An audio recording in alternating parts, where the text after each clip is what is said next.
نحمده ونصلي على رسوله الکریم اما بعد۔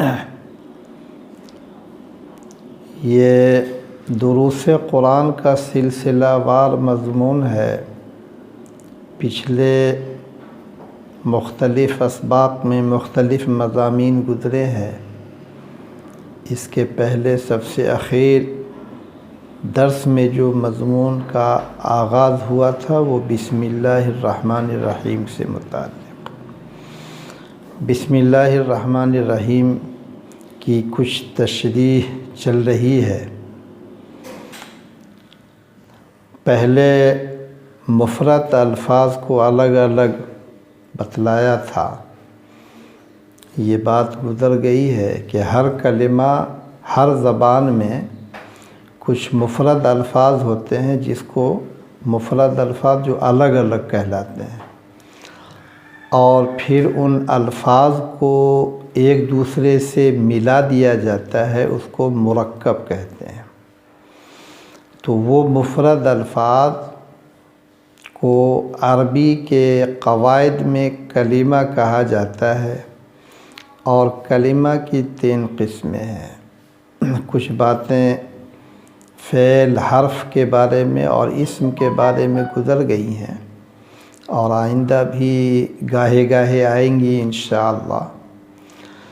لیکن یہاں بسم اللہ کے اندر جو لفظ با ہے، یہ با حرف جر ہے۔ حرف جر کیا کام کرتا ہے یہ بھی بات گزر گئی ہے۔ یہاں اصل میں با کا جو دخول ہو رہا ہے وہ لفظ اسم پر۔ اسم کے معنی نام کے آتے ہیں۔ اب یہ با کو جب اسم سے ملایا گیا تو یہ الف جو اسم کا ہے، یہ الف وصلی حمزہ ہے، حمزہ وصلی کہلاتا ہے۔ اسم پر جو حمزہ ہے، اس حمزہ کو حمزہ وصلی کہتے ہیں۔ اور حمزہ وصلی کا قاعدہ یہ ہے کہ جب اس کو پہلے والے حرف سے ملا کر پڑھا جائے گا تو وہ حمزہ وصلی گر جائے گا، پڑھنے میں نہیں آئے گا۔ یہاں بسم اللہ، تو بسم اللہ میں حمزہ وصلی با کو جب اسم کے ساتھ ملایا گیا تو وہ حمزہ وصلی تو گر گیا، لیکن قواعد عرب میں اصول یہ ہے کہ جو حمزہ وصلی پڑھنے میں گر جاتا ہے وہ تحریر میں موجود ہوتا ہے، رسم الخط میں موجود ہوتا ہے۔ یہاں بسم اللہ کے اندر جو حمزہ ہے وہ رسم الخط کہتے ہیں، جس کو تحریر کو رسم الخط کہا جاتا ہے، وہاں رسم الخط میں بھی موجود نہیں ہے۔ تو علماء نے لکھا ہے کہ یہ چونکہ بسم اللہ کا استعمال بہت زیادہ ہوتا ہے، کثرت استعمال کی وجہ سے یہ حمزہ بھی رسم الخط میں موجود نہیں ہے۔ میں نے پچھلے سبق میں ایک آیت پیش کیا تھا اس کی دلیل کے لیے کہ وہاں اسم کا حمزہ رسم الخط میں موجود ہے، پڑھنے میں نہیں آ رہا ہے۔ جو وحی کی پہلی آیتیں ہیں، نزول وحی کا جب سلسلہ شروع ہوا تو وہ آغاز کی آیتیں ہیں، اس میں اقرا بسم ربک، بسم کا جو حمزہ ہے با کے بعد وہ موجود ہے، لیکن پڑھنے میں نہیں آئے گا۔ بی اسم اقرا، بی اسم میں نہیں پڑھا جائے گا، بلکہ اس حمزہ کو گرا کر کے یعنی اقرا بسم میں پڑھا جائے گا، لیکن وہاں رسم الخط میں موجود ہے، اس لیے کہ بسم اللہ کی طرح وہ کثرت استعمال میں نہیں ہے۔ بہت سارے اصول ہیں جو کثرت استعمال سے اس میں تخفیف پیدا ہوتی ہے۔ بہرحال یہ ایک بات پہلے سبق میں گزری تھی، اسی کی ہلکی سی تشریح ہے۔ لفظ اسم کیا چیز ہے؟ یہ با حرف جر اسم پر داخل ہوا تو اسم کو زیر کر دیا، جس کو قواعد میں کسرہ کہا جاتا ہے۔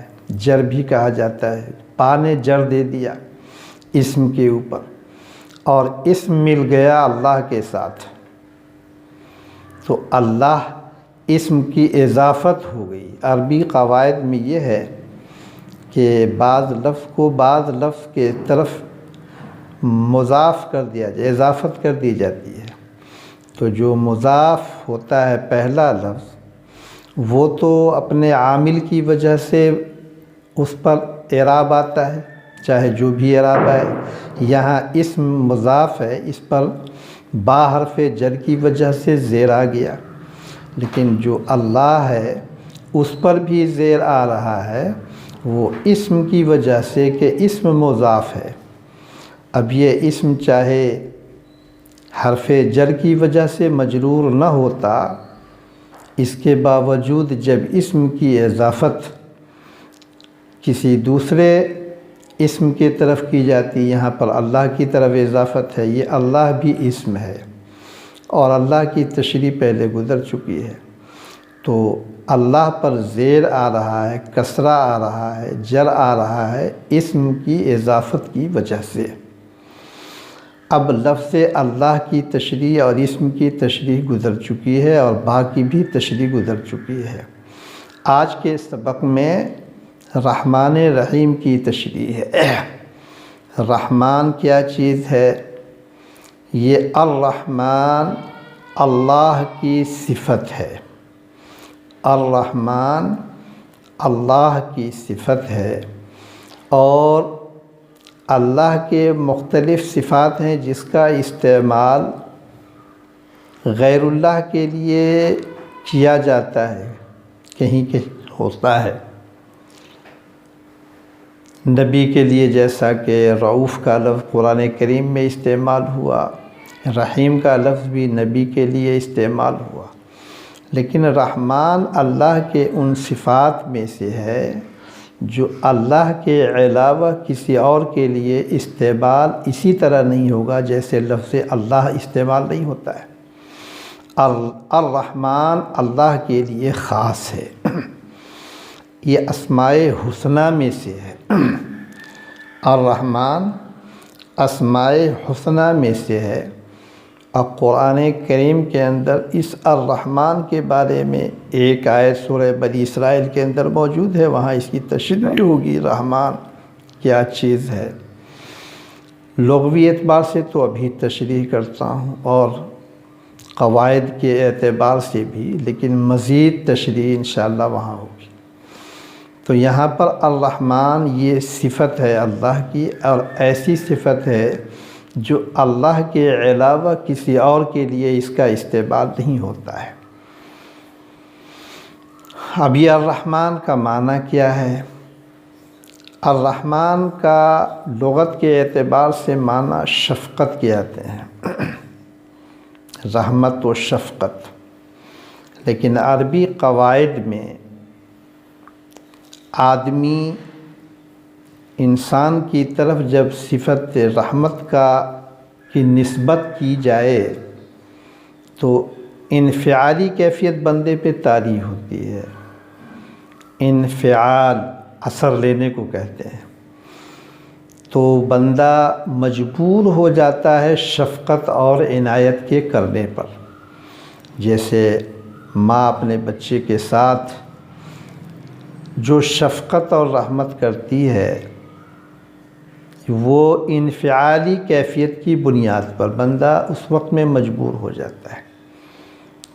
ماں باپ کی شفقت اولاد کے ساتھ، جب کوئی تکلیف اولاد کے ساتھ ہو اور ماں باپ کے بس میں اس کا دور کرنا ہو، تو اس وقت تک ماں باپ کو چین نہیں ہوگا جب تک کہ اس کی تکلیف کو دور نہیں کرے، بے چینی کی کیفیت پیدا ہو جاتی ہے۔ تو ماں باپ کی جو شفقت ہے، عنایت ہے، یہ خود غرضی پہ موقوف ہے کہ دل کے اندر ایک قسم کی بے چینی ہو جاتی ہے، لیکن اللہ کی طرف جو یہ رحمت و شفقت کی نسبت ہوتی ہے، وہ اللہ انفعالی کیفیت یعنی اثر لینے سے بالا تر ہے۔ اللہ جو بندے کے ساتھ شفقت کا معاملہ کرتا ہے، وہ اللہ جو بندے کے ساتھ رحمت و عنایت کا معاملہ کرتا ہے، وہ اس انفعالی کیفیت سے بالاتر ہے۔ ایک حدیث ہے، آپ صلی اللہ علیہ وسلم کے سامنے ایک مانگنے والی عورت آئی، غالباً وہ یہودیہ عورت تھی، اس کے گود میں ایک بچہ تھا۔ آپ صلی اللہ علیہ وسلم نے ایک بچہ نہیں، 2 بچے تھے۔ آپ صلی اللہ علیہ وسلم نے اس عورت کو ایک کھجور دیا۔ آپ کے پاس ممکن ہے ایک ہی کھجور ہو، تو اس خاتون نے لے کر کے اس کھجور کو 2 ٹکڑے کیا، اور ایک ٹکڑا ایک بچے کو دیا اور ایک دوسرا ٹکڑا دوسرے بچے کو دیا، اور خود نہیں کھایا۔ تو آپ صلی اللہ علیہ وسلم نے فرمایا کہ دیکھو اس کی شفقت کیسی ہے، اپنے آپ کو نہیں کھلا رہی، خود نہیں کھا رہی ہے، دونوں بچے کو کھلا دیا ہے۔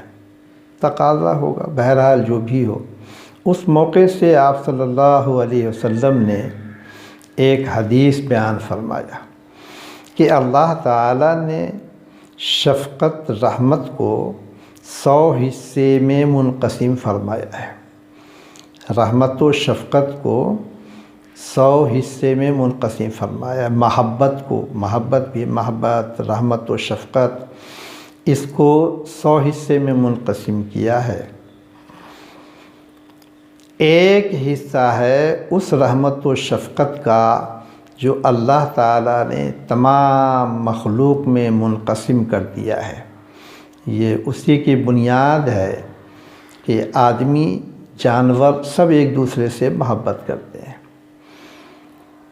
انسان، ماں ہو کے باپ اپنی اولاد سے محبت کرنا، اولاد کا اپنے ماں باپ سے محبت کرنا، خیش و اقارب کا ایک دوسرے سے محبت کرنا، شفقت کرنا، جانور کا اپنی اولاد کے ساتھ محبت کرنا، رحمت و شفقت کا معاملہ کرنا، اس ایک جز کی وجہ سے ہے جو اللہ نے ان تمام مخلوق کے اندر دیا ہے۔ اور اس کے بعد فرمایا کہ اللہ تعالیٰ کل حشر کے میدان میں، قیامت میں، یہ پورے 100 کے 100 اجزاء کے ساتھ جو محبت کے 100 اجزاء ہیں، اس کے ساتھ اللہ تعالیٰ شفقت و عنایت کا معاملہ فرمائیں گے۔ اس حدیث کو اگر سامنے رکھ لیا جائے تو یہ لفظ الرحمن کو سمجھنے میں بڑی مدد ملے گی، اور بندہ جب اللہ کی صفت الرحمن ہے تو پھر اللہ کی عبادت میں بندے کو بے پناہ مزہ آئے گا۔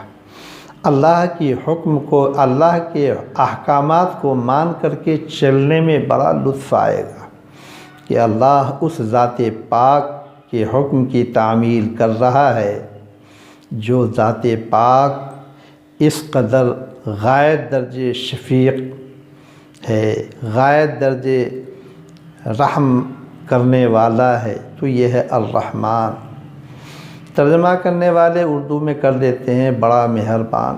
اردو میں حقیقت یہ ہے کہ جو عربی کے بعض الفاظ ہیں اس کا اردو میں کوئی متبادل لفظ موجود نہیں ہے، اسی لیے حضرات مترجمین نے، ترجمہ کرنے والوں نے جو اردو میں ترجمہ کیا، کوشش کرتے ہیں کہ ہم اس کے قریب لفظ لائیں، لیکن حقیقت یہ ہے کہ دوسری زبان میں جو قرآن کریم کے ترجمے ہوں گے یا تشریحات تو اپنی جگہ پر ہے، ترجمہ بہرحال اس کے مقابل ہو یہ ناممکن کے درجے میں ہے، لیکن سمجھنے کے لیے ترجمہ کر دیا جاتا ہے۔ میں نے رحمان کی تشریح کی ہے، تو اب اس کا اپنے حساب سے کوئی بھی ترجمہ اعلیٰ سے اعلیٰ لا کر کے رکھ دیں حق ہے رکھنے کا۔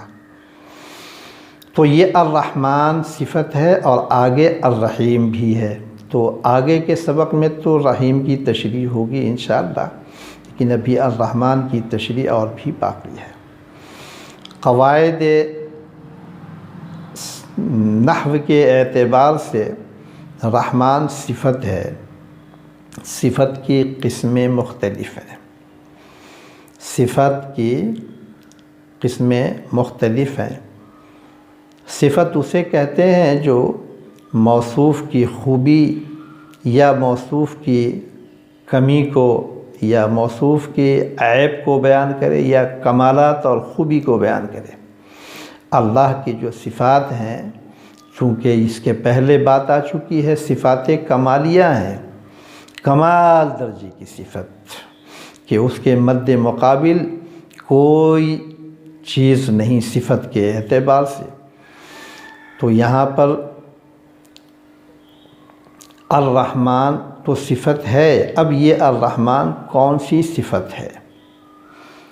اللہ کی صفت کی دو قسمیں ہیں، ایک صفت جلالی ہے اور ایک صفت جمالی ہے۔ وہ صفت جو بندے کے اللہ کی نافرمانی سے متعلق جن صفت کا بندے کی طرف اللہ کے ان صفات کا بندے کی طرف توجہ ہوتا ہے، وہ صفات جلالی کہلاتے ہیں، صفت غضب بھی کہہ سکتے ہیں۔ اور صفت غضب اور صفت جلالی کی تشریح آئندہ ہوگی۔ لیکن یہ جو الرحمن ہے، الرحیم ہے، اولاً تو یہ کہ یہ صفت جلالی نہیں ہے، صفت جمالی ہے، جمال۔ تو اللہ کی صفت کی دو قسمیں ہیں مجموعی اعتبار سے، ایک صفت جلالی ہے اور ایک صفت جمالی ہے۔ بندے کے اچھے کام پر جو صفت بندے کی اللہ کی بندے کی طرف متوجہ ہوتی ہے، اس صفت کا نام صفت جمالی ہے۔ تو رحمان بندہ اللہ کی مان کر کے چلتا ہے، امتثال حکم کرتا ہے، اللہ کے فرمان کو پوری طریقے سے اپنے اوپر لاگو کرتا ہے، تو اس وقت میں صفت جمالی متوجہ ہوتی ہے بندے کی طرف، اس میں سے الرحمن ہے۔ یہ تو ایک مجموعی اعتبار سے کچھ بات جلالی اور جمالی کی ہوئی، آگے تو تشریح انشاءاللہ اور بھی آیت کی روشنی میں موقع بموقع صفت جلالی کی تفصیل اور آئیں گی اور جلالی کی بھی۔ اب یہاں پر یہ صفت جمالی میں سے تو ہے، لیکن یہ صفت کی اور بھی مختلف قسمیں ہیں۔ ایک ہے صفت مادحہ، وہ صفت جو موصوف کی محض حمد و ستائش کے لیے استعمال ہوئے ہیں، اس کی محض خوبی بیان کرنے کے لیے۔ تو یہ الرحمن یا الرحیم صفت جمالی کے ساتھ یہ صفت مادحہ کہلاتی ہیں۔ اور جو پہلے گزرا ہے اعوذ باللہ کے اندر، اعوذ باللہ من الشیطان الرجیم، تو یہ شیطان کی جو صفت رجیم گزری ہے، غالباً پہلے بتلایا کہ نہیں ذہن میں نہیں ہے، لیکن اس صفت کو کہتے ہیں صفت ذامہ، جو موصوف کے اندر نقائص، موصوف کے عیوب کو جو صفت ظاہر کرے اسے صفت ذامہ کہتے ہیں، اور موصوف کے کمالات کو جو صفت ظاہر کرے اس کو صفت مادحہ کہتے ہیں۔ اور بھی مختلف صفات ہیں، صفت کاشفہ ہے، صفت ممیزہ ہے۔ اب یہ صفت مادحہ کا کیا ترجمہ ہوگا، صفت کاشفہ کا کیا ترجمہ ہوگا، صفت ممیزہ کا کیا ترجمہ ہوگا، وہ موقع بموقع بھی تو تین صفت کو ذہن میں رکھنا ہے کہ صفت کی پہلی تو ابتدائی اللہ کے لیے جو استعمال ہے وہ تو صفت جلالی اور جمالی ہے، وہ الگ ہے۔ اب پھر یہ کہ جو دیگر صفات ہیں، اللہ کے لیے جتنے بھی صفات استعمال ہوتے ہیں وہ صفت مادحہ ہیں، اللہ کے لیے صفت کاشفہ اور صفت ممیزہ کا استعمال نہیں ہوتا ہے۔ صفت ممیزہ کا استعمال یا صفت کاشفہ کا استعمال اللہ کے لیے نہیں ہوتا ہے۔ کاشفہ کیا ہے وہ مثال سے بات آگے آئے گی۔ تو یہ الرحمن کے بارے میں کچھ باتیں سامنے آئی ہیں۔ تو اللہ تبارک و تعالی اس دنیا کے اندر بھی بندے کے ساتھ جو شفقت اور عنایت کا معاملہ فرماتے ہیں، رحمان میں مبالغہ ہے بہت زیادہ۔ اللہ کے نافرمان دنیا کے اندر بھرے ہوئے ہیں اور اللہ کے فرما بردار بھی ہیں۔ تو اب اللہ تعالیٰ سب کو برابر روزی عطا فرماتے ہیں، سب کے ساتھ اللہ تعالیٰ رحمت و عنایت کا معاملہ فرماتے ہیں، اور ایسا نہیں ہے کہ اپنے نافرمان کو بہت بڑی مصیبت میں ڈال دیتے ہیں اور فرما بردار پر صرف عنایت ہی عنایت کرتے رہتے ہیں۔ تو اللہ کی یہ صفت جو رحمانی ہے اس معنی کر ہے دنیا کے اندر کہ اللہ کی یہ صفت عام ہے کہ اللہ کے فرما بردار بھی اللہ کی رحمت و شفقت سے محروم نہیں ہے، اور اللہ کے فرما بردار تو ہیں ہی اللہ کے رحمت و شفقت و عنایت کے حقدار۔ تو رحمان اس معنی کر عام ہے، لیکن حشر کے میدان میں اللہ کے فرما بردار ہی کے ساتھ اللہ کے رحمت و عنایت ہوگی، اللہ کے نافرمانوں کے ساتھ نہیں۔ اسی لیے حشر کے اعتبار سے رحیم کا استعمال ہوتا ہے۔ رحیم کے اندر رحمان کے مقابلے میں مبالغہ کم ہے، حالانکہ دونوں صفتیں مبالغہ ہے۔ مبالغہ کہتے ہیں بہت زیادتی والی چیز۔ تو یہاں پر اللہ تعالی کے صفات میں جو رحمان کا استعمال ہوا اس معنی کر علماء نے فرمایا کہ یہ رحمان دنیا کے اعتبار سے ہے، آخرت کے اعتبار سے رحیم ہے۔ بہرحال یہ کوئی حدیث میں اس کی وضاحت نہیں ہے، لیکن معنی کے اعتبار سے اگر لیا جائے تو اس کی گنجائش ملتی ہے۔ اللہ تعالیٰ کی شفقت، اللہ تعالیٰ کی عنایت کس درجے ہے وہ ایک واقعہ کو میں بتلاتا ہوں۔ حضرت ابراہیم علیہ السلام حضرت ابراہیم علیہ السلام کا واقعہ ہے۔ حضرت ابراہیم علیہ السلام اس وقت تک کھانا نہیں کھاتے تھے جب تک کہ کوئی ان کے ساتھ مہمان نہ ہو، ان کا معمول تھا۔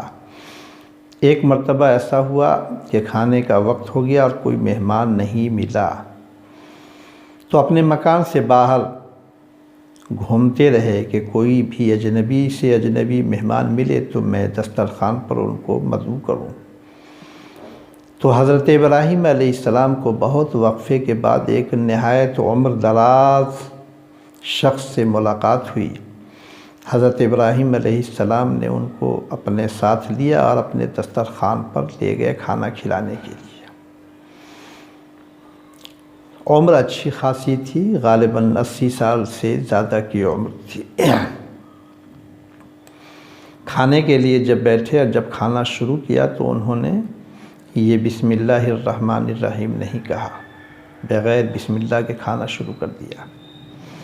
حضرت ابراہیم علیہ السلام کو بڑا ان کے اس عمل پہ غصہ آیا کہ ایک اتنی عمر کا آدمی ہے، بغیر اللہ کا نام لیے کھانا کھاتا ہے، تو کچھ اس کو کہہ دیا غصے کے اندر۔ وہ شخص دسترخوان سے اٹھ کر کے چلا گیا۔ ادھر اللہ تبارک و تعالیٰ کی طرف سے حضرت ابراہیم تو نبی تھے، وحی آ گئی، غالباً حضرت جبریل پہنچے خود یا بہرحال وحی کی کوئی بھی شکل ہو، وحی حضرت ابراہیم کے پاس آ گئی کہ یہ میرا بندہ ہے، 80 سال سے یہ میرا نام نہیں لیتا ہے، لیکن میں اس کو برابر کھلاتا ہوں پلاتا ہوں، اس کے تقاضوں کو پورا کرتا ہوں، لیکن تمہارے سامنے ایک مرتبہ اس نے میرا نام نہیں لیا تو تم نے اس کو کھانے پر سے گویا کہ بھگا دیا۔ اس طرح کا برتاؤ کیا کہ ان کو اٹھ کر کے جانا پڑا۔ حضرت ابراہیم علیہ السلام اس وحی کے بعد فوراً اپنے دسترخوان کو چھوڑا اور اس شخص کی تلاش میں گئے اور اس کو دسترخوان پر تلاش کر کے لا کر کے بیٹھایا۔ تو یہ ہے اللہ کی عنایت۔ اس دنیا کے اندر اللہ کے کتنے بڑے بڑے نافرمان ہیں۔ نمرود، فرعون، شداد، ان لوگوں نے اللہ کی کیسی کیسی نافرمانی کی، دنیا والوں کے سامنے ہے، لیکن اس کے باوجود اللہ تعالیٰ نے دنیا کے اندر ان لوگوں کے ساتھ جو معاملہ کیا، حق تو یہ تھا کہ ان کو پانی بھی نہیں دیتے، کھانا بھی نہیں دیتے، کھانے اور پانی کے بغیر تڑپ کے مر جاتا ہے، کیونکہ یہ ساری جو چیزیں دنیا کے اندر سب اللہ کی ہیں، لیکن اللہ تعالیٰ